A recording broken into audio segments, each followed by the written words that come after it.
قربانی کیا ہے؟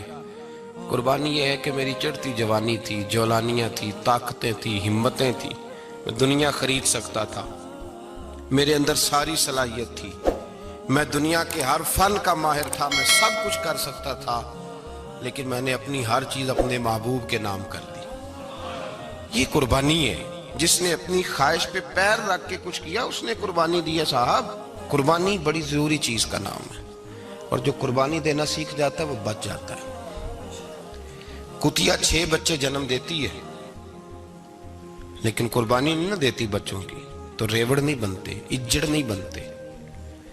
بکری 2 بچے پیدا کرتی ہے اور سال کے بعد ہزاروں بچوں، لاکھوں بچوں کی قربانی دیتی ہے، پر پھر بھی جدھر جاؤ بکرے ہی بکرے نظر آتے ہیں۔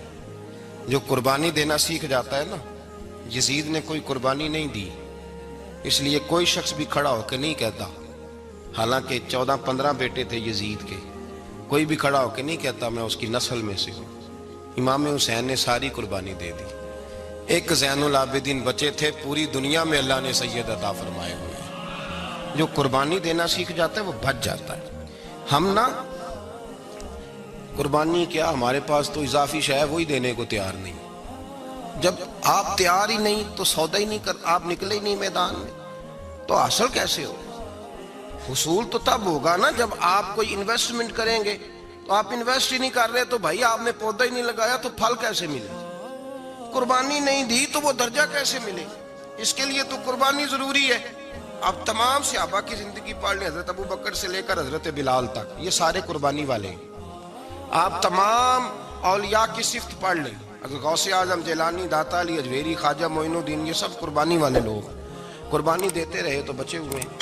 ان کے جو ساتھ تھے وہ بھی قربانیوں والے تھے۔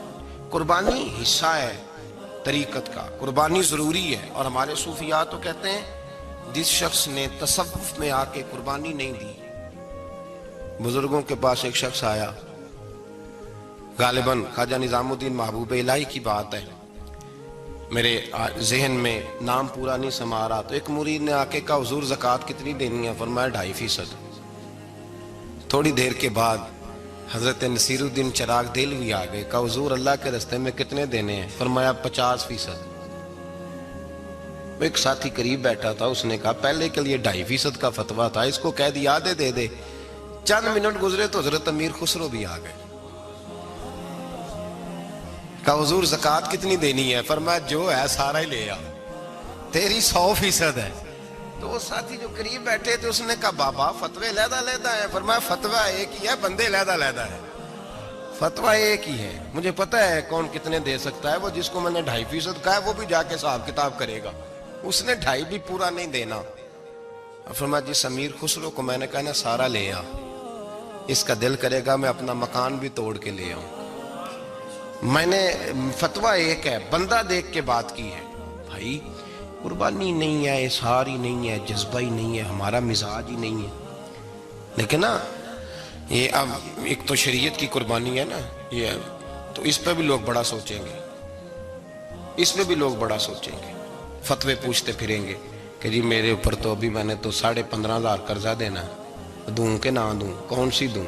فتوے پوچھیں گے، دینے کی دفعہ فتوے پوچھیں گے اور لینے کی دفعہ چھٹی، جو آتا ہے آنے دو۔ کبھی لینے کی دفعہ بھی فتویٰ پوچھنا صاحب کہ یہ مجھے اتنا مال آ رہا لے لوں کہ نہ لوں؟ وہ لے لیا، قابو کر لیا، جب دینے کی باری آئی تو فتویٰ احصار کرے۔ اور احصار صفت ہے مسلمان کی، یہ احصار کرنے لگتا ہے تو بچنے لگ جاتا ہے، اس کا فائدہ ہونے لگ جاتا ہے، قربانی دینے لگ جاتا ہے تو بچ جاتا ہے۔ کسی نے کہا تھا سن اے مسلمان، یہ نقطہ فیض قرآنی میں ہے، عظمت و اسلام اور مسلم صرف قربانی میں ہے۔ اگر تو جینا چاہتا ہے تو قربان ہو، اپنے مزاج میں قربانی۔ اور ایک عیسائی اسکالر تھا امریکہ کا، صرف ایک حدیث پڑھ کے مسلمان ہو گیا، کلمہ ہی پڑھ گیا۔ حدیث کیا ہے؟ جنگ یرموک ہے۔ تو 7 صحابہ زخمی ہیں، چور چور زخموں سے لیٹے ہوئے، گرمی بڑی شدید ہے، العطش العطش، پیاس پیاس پیاس پکارے ایک صحابی۔ ایک آدمی دوڑا دوڑا آیا، پانی کا برتن ہاتھ میں ہے، اس کے منہ کے قریب پانی کیا تو قریب ایک اور زخمی نے کہا میں بھی پیاسا ہوں۔ زخموں سے چور چور شخص نے میدان میں پڑے ہوئے آدمی نے کہا یار پہلے اسے پلا دو، وہ زیادہ پیاسا ہے۔ وہ کہتا ہے میں جب اس کے پاس گیا، اس کو پانی دینے لگا تو ایک آدمی قریب سے اور بولا یار میرے تو زبان پہ زخم ہے، دوڑ کے آؤ، بڑی پیاس ہے۔ کہتا میں نے پانی کا کٹورا اس کے قریب جو کیا تو چوتھا بول پڑا۔ اس نے کہا ادھر لے جاؤ یار، میرا گزارا ہو جائے گا، کام چل جائے گا۔ وہ کہتا پانچواں بول پڑا تو چوتھے نے انکار کر دیا، میں نہیں پیوں گا، پہلے اس کے پاس لے جاؤ۔ کہتا حد ہو گئی، ساتویں تک میں آیا، اور جب میں ساتویں تک آیا تو پہلے نے پھر چیخ ماری۔ تو فرماتے ہیں وہ ساتواں کہنے لگا نہیں ادھر لے جا یار، اس کو پیاس زیادہ لگی ہوئی ہے۔ کہتے جب میں اس تک گیا تو وہ جام شہادت نوش کر چکا تھا۔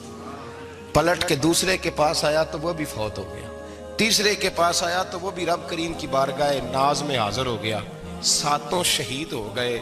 تو پانی کا کٹورا میرے ہاتھ میں رہا، میں کبھی آسمان دیکھتا، کبھی زمین دیکھتا، کبھی پانی دیکھتا، کبھی میں ان 7 شہیدوں کے چہرے دیکھتا۔ پھر دل میں خیال آیا یہ تو گردنیں کاٹنے والے تھے، یہ تو ایک دوسرے کو قتل کرنے والے تھے، یہ تو خون پینے والے تھے۔ آج یہ سارے اس لیے کر رہے ہیں کہ سارے محمد عربی کے غلام بن گئے، رسول اللہ صلی اللہ علیہ وسلم کے نوکر بن گئے۔ وہ کہتا میں نے حدیث پڑھی تو میں مسلمان ہو گیا۔ میں نے کہا یہ جذبے دنیا دار بندہ پیدا نہیں کر سکتا، یہ جس نے جذبہ پیدا کیا ہے وہ اللہ کا سچا رسول ہے۔ میرے بھائی اظہار کا مزاج پیدا کریں۔ قربانی تو نہیں رہی معاشرے میں، اظہار ہی تو نہیں ہے۔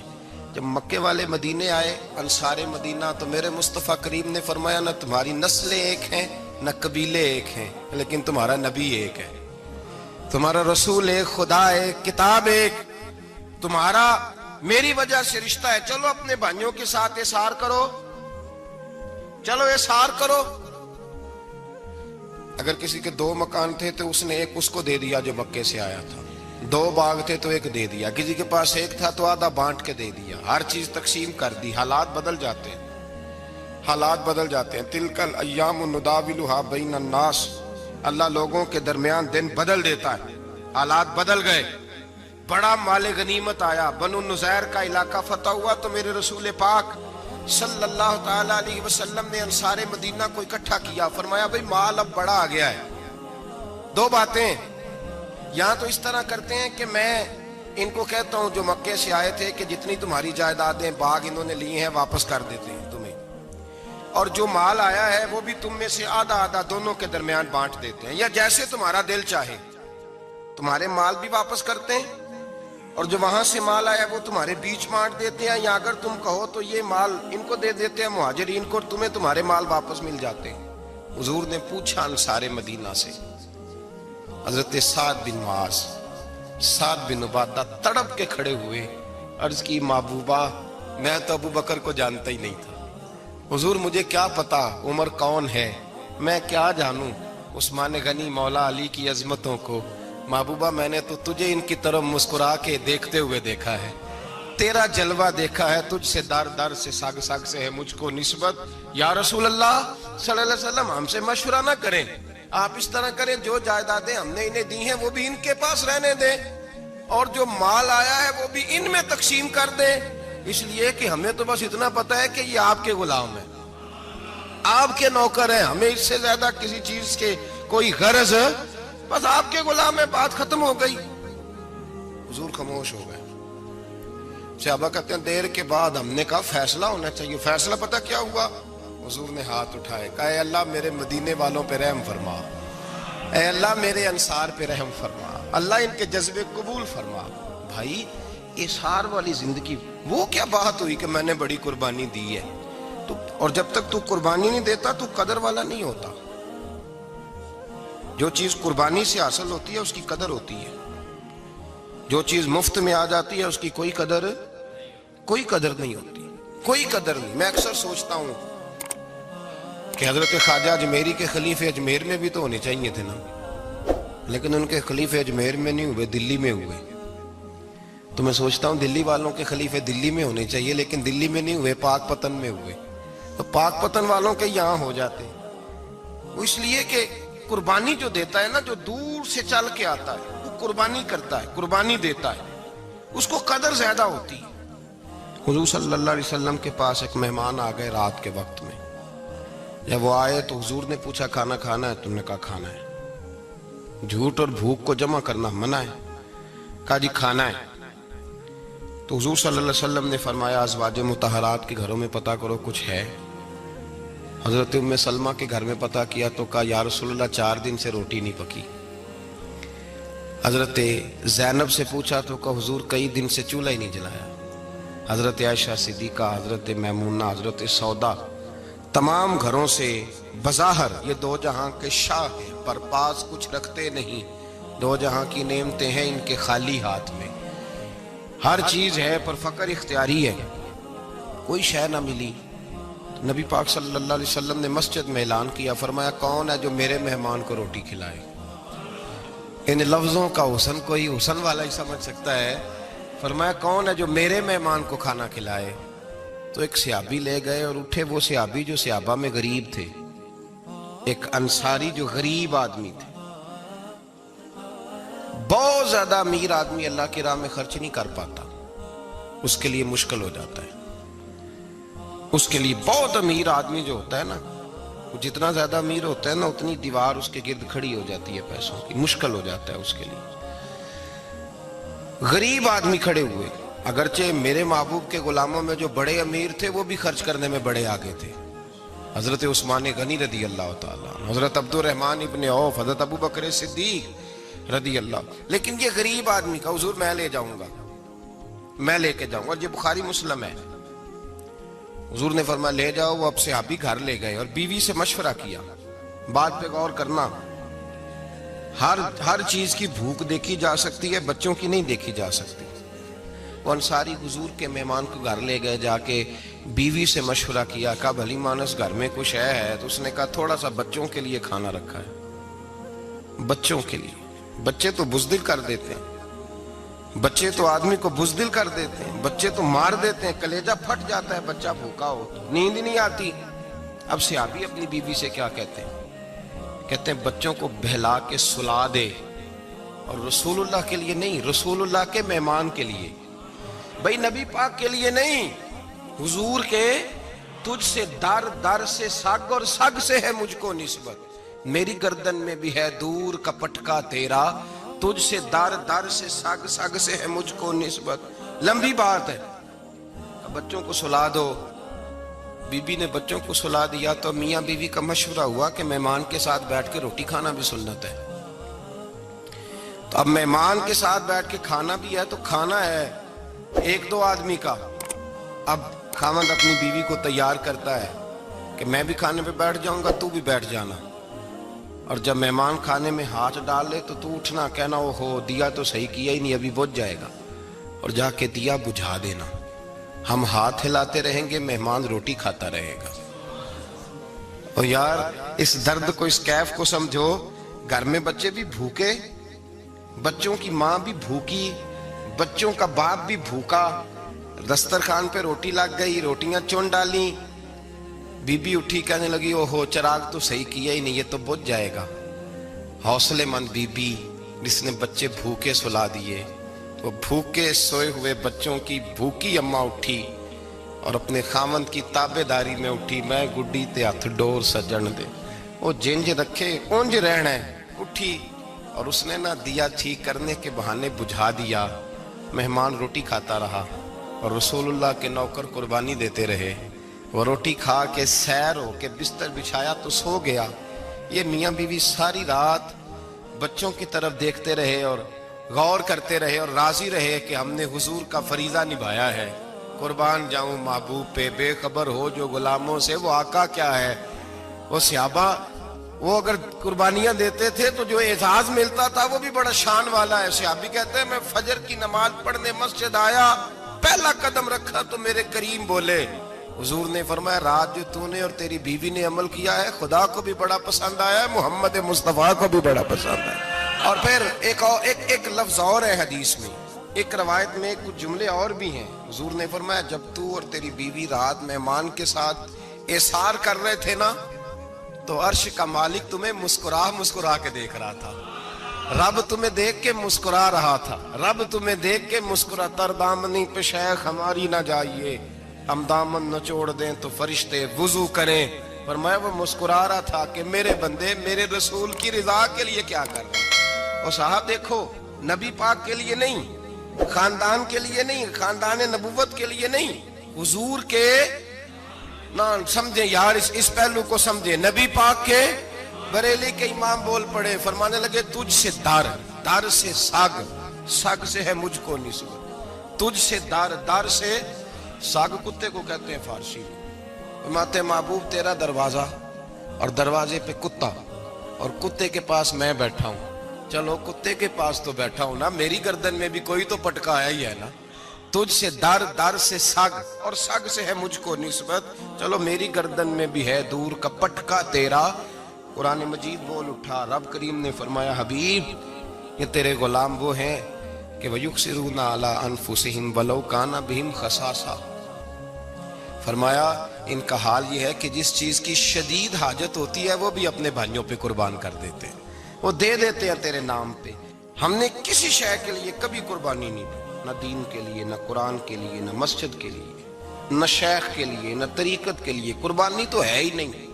تو جو شے مفت ملتی ہے اس کا نہ مزہ آتا ہے نہ قدر ہوتی ہے۔ جو چیز قربانی کر کے لیتے ہو نا، قربانی کر کے اس کی قدر ہوتی ہے۔ کسی لیے کہا تھا کسی درویش نے، اس نے کہا تھا قدر نبیدہ ایک کی جانن دنیا دار کمینے، قدر نبیدہ جانن واگے سو گئے وچ مدینے۔ ان سے پوچھو نا، ان سے پوچھو ان حضرات کو کتنی قدر تھی۔ قربانی اپنی زندگی میں دینا سیکھیں۔ ایک ہوتی ہے بندے کی ذاتی خواہش، اس کو کچلنا بڑا مشکل ہوتا ہے۔ ہم روایتیں پڑھتے ہیں سنتے ہیں، لیکن آپ یقین کریں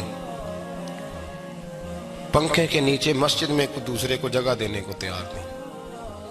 پنکھا ہے نا چل رہا ہے تو کوشش ہے کہ مجھے عین اس جگہ ملے جہاں پنکھا چل رہا ہے۔ اتنا بھی اثار کرنے کو لوگ تیار نہیں، اتنا بھی، اور درجے بڑے بڑے لینے چاہتے ہیں، بڑے بڑے درجے۔ وہ ہمارے پاس لوگ آتے ہیں، دو چار لفظ لکھے ہوتے ہیں نا نام کے ساتھ، کوئی علامہ لکھ دیتا ہے، کوئی پیر صاحب لکھ دیتا ہے، تو لوگ بڑی باتیں پوچھ لیتے ہیں۔ کئی دفعہ آ کے پوچھتے ہیں میرا زیارت کرنے کو دل کرتا ہے۔ میں کہتا ہوں یار تو نے آخری سیڑھی پہ پیر رکھ دیا ہے، بالکل آخری پہ۔ دل تو تیرا جس چیز کو کرے گا تو وہ کرنے لگ جائے گا۔ پہلے شروع تو حضرت جنید بغدادی رحمت اللہ تعالی علیہ، وہ دریا کنارے کھڑے تھے تو آپ دریا کے اندر پیر رکھا آگے جانے کے لیے۔ یہ اعلیٰ حضرت نے لکھا ہے واقعہ ملفوظات شریف میں۔ دریا پار کرنے کے لیے پیر رکھا تو ایک شخص کہنے لگا حضور مجھے بھی ساتھ لے لیں۔ آپ نے فرمایا میں دریا پار کروں گا تو اس طرح کرنا، میرا کرتا پکڑ لے اور یا جنید کہنا شروع کر دے۔ یا جنید، اس پہ فتویٰ بھی لگ جاتا ہے، پر کیا کرے، مسئلہ تو صحیح ہے نا۔ تو پیر میرا پیچھے سے کرتا پکڑ لے اور یا جنید کہہ، وہ کہتا ہے پیر رکھا نا حضرت نے پانی میں تو میں بھی پیچھے۔ تو حضرت جنید بغدادی کیا کہتے ہیں، یا رحمان یا اللہ، یا رحمان یا اللہ، وہ خود یہ پڑھ رہے ہیں اور مجھے لگایا یا جنید کہتے ہیں دریا میں وہ بھی چلنے لگے تو میں بھی، یوں لگا جیسے پکے فرش پہ چل رہے ہیں۔ کہتے ہیں تھوڑا سا گزرا تو میں نے کہا بابا خود یا رحمان یا اللہ کہہ رہا ہے اور مجھے یا جنید پہ لگایا ہوا ہے، تو چلو میں بھی یا رحمان یا اللہ پڑھتا ہوں۔ کہتے ہیں میں نے یا رحمان یا اللہ کہا تو میں ڈوبنے لگ گیا، دریا میں ڈوبنے لگا۔ تو حضرت فرمانے لگے تجھے کہا نا یا جنید کہہ، کہتے پھر یا جنید کا تو پھر اوپر آ گیا۔ تھوڑا اور جا کے اب شیطان باز تو آتا نہیں، الذی یوسوس فی صدور الناس، یہ جاتا تو دل تک ہے نا، باز تو آتا نہیں۔ دن میں 36 دفعہ تو مشورہ دیتا ہے کہ سیدھی نماز پڑھو، یہ کس چکر میں لگ گئے، روز تو تقریر کرتا ہے۔ کہتا پھر دل میں وسوس آیا تو پھر میں نے جا کے کہا کہ یہ مجھے خود یا رحمان یا اللہ اور میں یا جنید، پھر میں نے کہا یا رحمان یا اللہ تو پھر ڈوبنے لگا۔ کہتے ہیں بابے نے پکڑ کے نکالا، کہا چپ کر کے یا جنید کہہ اگر پار جانا ہے تو، یا جنید کہہ۔ کہتے کنارہ آ گیا تو میرے دل میں خود ہی تھی، وسوسہ تھا کہ بابا تو یا رحمان یا اللہ کہے تو ترے، میں کہوں تو ڈوبے۔ میرے دل میں وسوسہ تھا۔ اللہ والے ادھار تو رکھتے ہی نہیں نا، جو بات دل میں آتی ہے وہ بیان پہلے کر دیتے ہیں، ادھار تو ہے ہی نہیں ان کے ہاں۔ وہ تو کہتے ہیں تجھے بولنے کی گنجائش ہی نہیں دیں گے، تیرا سوال دل میں ہوگا، جواب ہماری زبان پہ ہوگا۔ یہ تو چکر ہی نہیں نا، بالکل کوئی کھاتا ہی نہیں. رب کریم کا بندہ تو بات ہی وہ کرتا ہے جو کو دل میں لے کے آتا ہے. فرماتے ہیں جیسے ہی میرے دل میں یہ وسوسہ تھا، حضرت جنید بغدادی رحمت اللہ تعالیٰ علیہ باہر نکل گئے تو پلٹ کے میری طرف دیکھا، مسکرا کے فرمانے لگے بیٹا جنید تک تو پہنچ لے، اللہ تو ابھی بڑی دور ہے. ابھی جنید تک تو پہنچ جا، ابھی تو جنید تک نہیں پہنچا، ابھی تو میرے تک تو پہنچ جا، اللہ تو ابھی بڑی دور ہے، تو ڈائریکٹ ہی وہاں تک جانے لگا ہے، شروع تو ہو ابھی. تو یہاں لوگ سیدھا ہی آ کے کہتے ہیں زیارت کرنی ہے. مجھے ایک صاحب کہنے لگے جی میں نے ایک پیر صاحب کے بارے میں سنا ہے ان کی بیعت ہوتے ہی بندے کو نبی پاک کا دیدار ہو جاتا ہے. میں نے کہا ٹھہر جا ذرا، اس کو بھی کہہ بریک پہ پیر رکھے، بیعت کرتے ہی دیدار ہو جاتا ہے. یہ کوئی لوٹ سیل ہے؟ زندگی گزر جاتی ہے انسان کی، مر جاتا ہے، اور جس کو حضور کا دیدار ہو پھر بچ جائے، پھر قائم رہے، پھر اس کی زندگی نہ بدلے، پھر اس کا دنیا سے کوئی تعلق رہ جائے. یہ پوچھ ابو بکر صدیق سے جنہیں دیدار ہوا تھا، جب دیدار ہوا تو یار رہا ہے، باقی کوئی شے بھی نہیں رہی، پھر محبوب رہے اور کچھ بھی نہیں بچتا. تو وہ کس طرح کا ہے جو دیدار بھی کراتا ہے اور پھر کہتا جاؤ دکان بھی کھول لو جا کے؟ یہ کیسی بات؟ وہ ایک منزل ہے، وہ اپنی جگہ پہ آ کے آتی ہے، اور یہی بہتر ہے کہ پردوں میں وہ پردہ پوش رہے. وہ اگر پردے اٹھا دے تو کسے ہوش رہے، پھر مشکل ہو جاتا ہے معاملہ، مشکل ہو جاتا ہے. تو بھائی یاد رکھیں، قربانی دینا سیکھیں، اثار کرنا سیکھیں اور صفر سے شروع کریں. زندگی میں ہم لینے کے چکر میں پڑ جاتے ہیں تو نقصان اٹھاتے ہیں. عقل کے گھوڑے کم دوڑائیں، محبت کے ساتھ عمل زیادہ کریں، دماغ کا استعمال کم کریں اور عمل زیادہ کریں، زیادہ عمل کریں، ورنہ شیطان تو نماز بھی نہیں پڑھنے دے گا. وہ تو کہے گا کہ جناب چلو ٹھیک ہے اللہ نے معافی کر دینا ہے نا، وہ تو کچھ بھی نہیں کرنے دے گا. دماغ کا استعمال کم کریں اور عمل زیادہ کریں، جد و جہد زیادہ کریں، اظہار کریں، قربانی کریں اپنی زندگی میں، کریں کسی کے لیے کچھ، اظہار کریں، کسی کو کچھ دیں.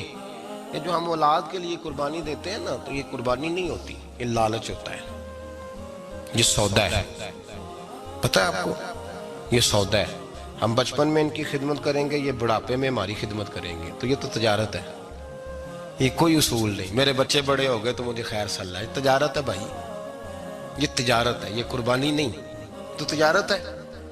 یہ آپ جو کر رہے ہیں یہ تو کمیٹی ڈال رہے ہیں آپ، اور چونکہ نیت یہ ہوتی ہے خدمت کی تو پھر نصیب والوں کو خدمت ملتی ہے، قسمت والوں کو ملتی ہے. ورنہ بچے کہتے ہیں ابا جی ٹھیک ہے آپ نے ہماری خدمت کی تو سارے کرتے ہیں، آپ نے کو نوکی تھوڑی کی ہے، چھٹی آپ وہاں بیٹھیں، چائے ملے گی وقت پہ پہنچے گی، لیکن آپ مداخلت نہ کریں کسی چیز کے اندر، تجارت نہ کریں، اظہار کریں، قربانی کریں. ہمارے صوفیاء یہ کہتے ہیں اولاد سے بھی توقع نہ کرو خدمت کی، نہ توقع کرو، بس یہ کہو کہ میرا رب مجھے بڑھاپے. دیکھیں نا نبی پاک صلی اللہ علیہ وسلم نے دعا مانگی، اے اللہ ارذل العمر ہونے سے بچا، عمر کے اس حصے سے بچا جس میں دوسروں پر انسان بوجھ بن جاتا ہے. دعا مانگی. تو یہ لالچ بھی نہ کبھی زندگی میں رکھیں کہ میری فلاں آدمی خدمت کرے گا، یہ لالچ بھی برا ہے، اس پر بھی توجہ نہ کریں. اپنی دنیا آپ پیدا کر اگر زندوں میں ہے، سر آدم ہے، ضمیر کن فکاں ہے زندگی. یاد رکھیں، ہوش آنے سے لے کر اپنا یہ ذہن بنا لیں کہ میں آج سے اپنے آپ کو خود چلاؤں گا، میں سایہ دوں گا، بھکاری مان کے کبھی کسی سے سہارا مانگوں گا نہیں. سہارا دیں، کسی کے لیے قربانی دیں، اظہار کریں، جد و جہد کریں.